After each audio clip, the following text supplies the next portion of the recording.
Թրամփի թիմն այս շաբաթ կմեկնի Լոնդոն, Ուկրաինայում հրադադարի շուրջ բանակցություններ վարելու։ ԱՄՆ նախագահի հատուկ ներկայացուցիչ Քիթ Քելոգի հայտարարությունն է։ Թրամփն այս 90 օրվա ընթացքում ավելին է արել այդ պատերազմը լուծելու համար, քան այն, ինչ արվել է նախորդ 900 օրվա ընթացքում։ Նա տեսնում է իրավիճակը դեպի հանգուցալուծում, նշում է Քելոգն ու հավելում. աշխարհում շատ այլ խնդիրներ կան, որոնցում պետք է ներգրավի ԱՄՆ-ն, բայց այս պատերազմը շատ երկար է տևում։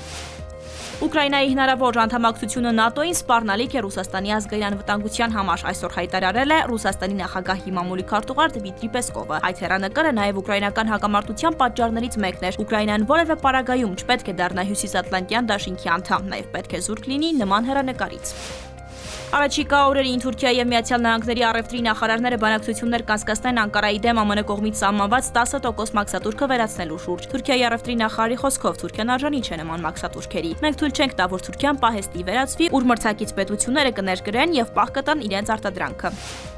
Կրեմլը հրաժարվել է մեկնաբանել Մոսկվայի և Կիևի միջև հնարավոր խաղաղության համաձայնագրի ժամկետներն այն բանից հետո, երբ Թրամփը հայտարարել է, որ հրադադարի համաձայնագիրը կարող է կնքվել արդեն այս շաբաթ։ Ես չէի ցանկանա հիմա որևէ մեկնաբանություն տալ, հատկապես ժամկետների վերաբերյալ։ Պուտինը և ռուսական կողմը շարունակում են բաց մնալ իրավիճակը խաղաղ ճանապարհով լուծելու ուղիներ գտնելու համար, Պեսկովի հայտարարությունն է։